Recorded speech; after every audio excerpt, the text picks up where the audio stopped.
is Gaurav Gogoi? এই কি বুলি ক'লে ভূপেন দা? Who is Gaurav Gogoi?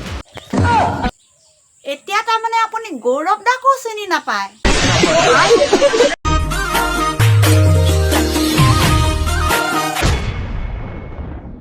কিন্তু মই মুখ্যমন্ত্ৰীক এটা কথা মনত পেলাবলৈ বিচাৰো যে আপুনি কৈছিল কি যদি বিধানসভা নিৰ্বাচনৰ আগত জুবিন দাই ন্যায় নাপায় অসমৰ ৰাইজক বিজেপি দলক ভোট দিব নালাগে কৈছে লাইকক কওকচোন।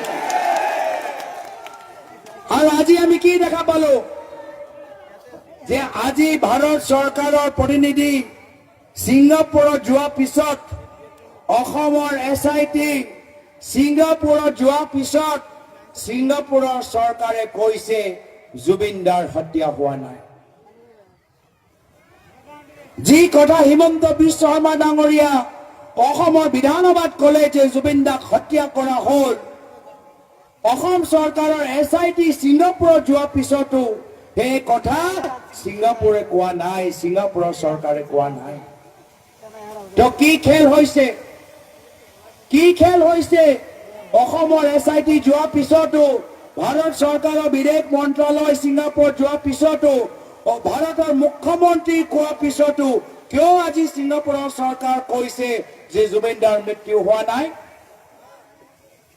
এক প্ৰকাৰে শ্যামকানু মহন্ত ডাঙৰীয়াৰ হিমন্ত শৰ্মা ডাঙৰীয়াৰ বাবে আজি এটা সুন্দৰ দিন।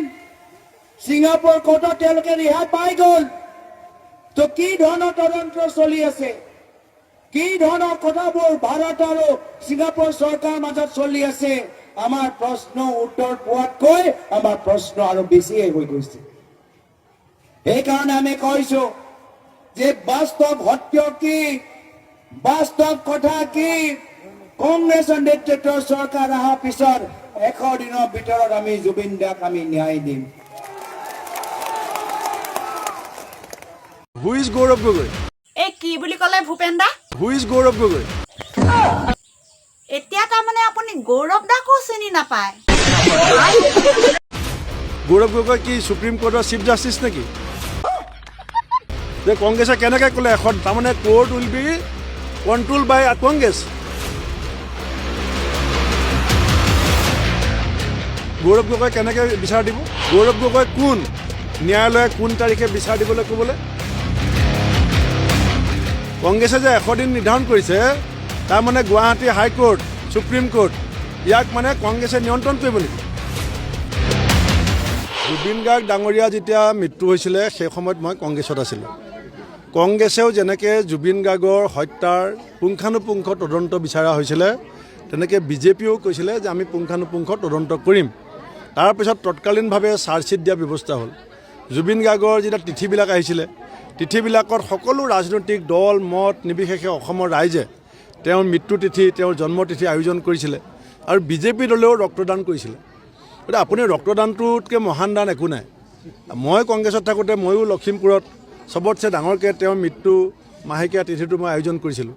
গতিকে জুবিন গাৰ্গৰ মৃত্যুক লৈ ৰাজনীতি হ'ব নোৱাৰে। জুবিন গাৰ্গৰ মৃত্যুৰ তদন্ত প্ৰতিজন অসমীয়াই বিচাৰে, স্বয়ং মুখ্যমন্ত্ৰীয়ে বিচাৰে, গৰিমা গাৰ্গ ডাঙৰীয়ানে বিচাৰে আৰু চাৰ্জশ্বিট চৰকাৰে দিছে।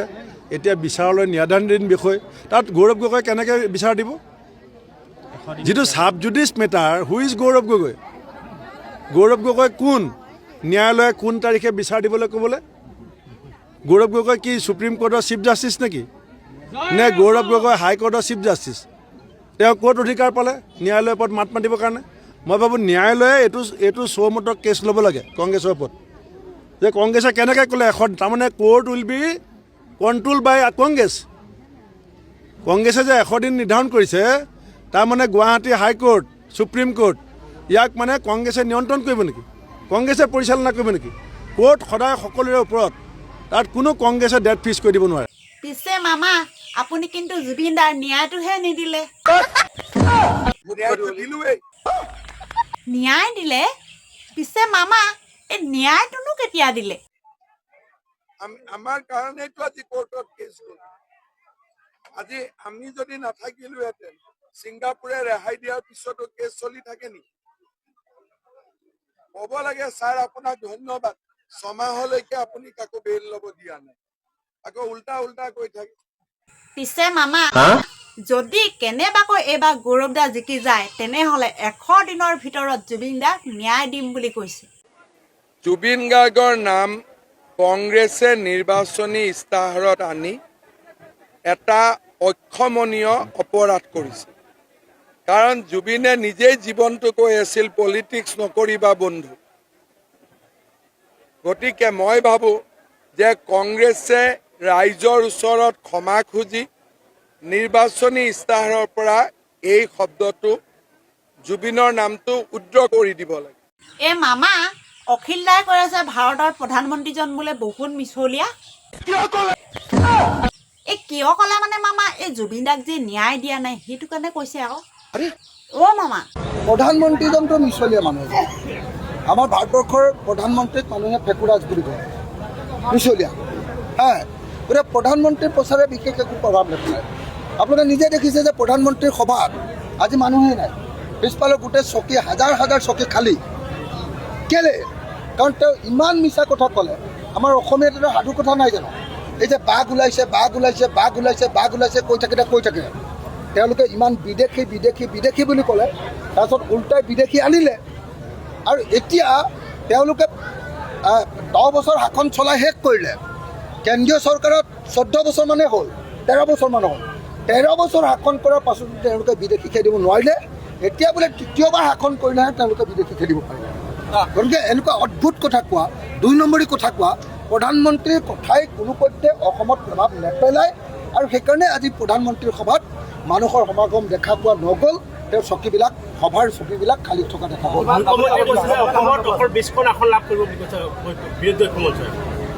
বিৰোধী ঐক্যমঞ্চই এইবাৰ অসমত অকল উজনি অসমত 46টা সমষ্টি আছে। তাৰ ভিতৰত আমি 33টা সমষ্টি বিৰোধী ঐক্যমঞ্চই পাম। আৰু 13টা সমষ্টিহে কেৱল আৰু কেৱল NDA পাব, বিজেপি আৰু NDA পাব। মই খাটাংকৈ ক'ব পাৰোঁ, সমষ্টি ৱাইজ মই এটা এটাকৈ কৈ যাব পাৰোঁ। উজনি অসমত গৌৰৱ গগৈ, লুৰিণজ্যোতি গগৈ আৰু অখিল গগৈ ঐক্যবদ্ধ হৈ যোৱাৰ পাছত উজনি অসমত যি ব্যাপক জনস্ৰোত আৰম্ভ হৈছে, কাৰেণ্ট আণ্ডাৰ কাৰেণ্ট আৰম্ভ হৈ গৈছে। আৰু তাৰপাছত সেই আণ্ডাৰ কাৰেণ্টে এতিয়া ৱেভত পৰিণত হৈছে। গতিকে এইবাৰ আমি দেখিবলৈ পাইছোঁ যে গৌৰৱ গগৈ, লুৰিণজ্যোতি গগৈ, অখিল গগৈ, এই 3 গগৈ লৈ হৈ যোৱাৰ পাছত উজনি অসম বিজেপি চাফা হৈ যাব। আপোনালোকে চাব, যোৱাবাৰ 2021ত আমাৰ বিৰোধী পক্ষৰ অকল 5জন জিকিছিল। এইবাৰ বিজেপিয়ে 5ৰ পৰা 13খন আসনৰ ভিতৰত থাকিব লাগে। আৰু আমি 33খন আসন লাভ কৰোঁ।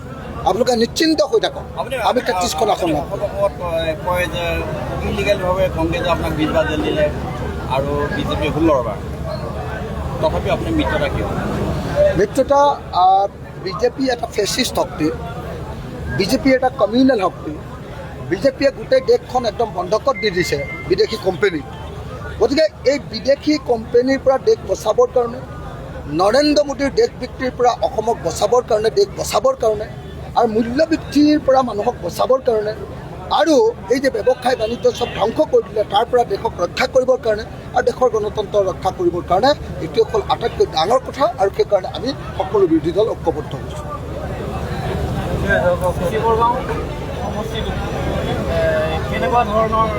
চাওক, চিচি বগাঁও সমষ্টিটোত বিজেপিয়ে যিজন কেণ্ডিডেট দিছে তেওঁ মাটি ফুটি ওলাইছে।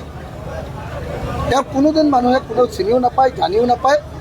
তেওঁ আচলতে সাংসদ প্ৰধান বৰুৱা, প্ৰধান বৰুৱাৰো নহয়, প্ৰধান বৰুৱাৰ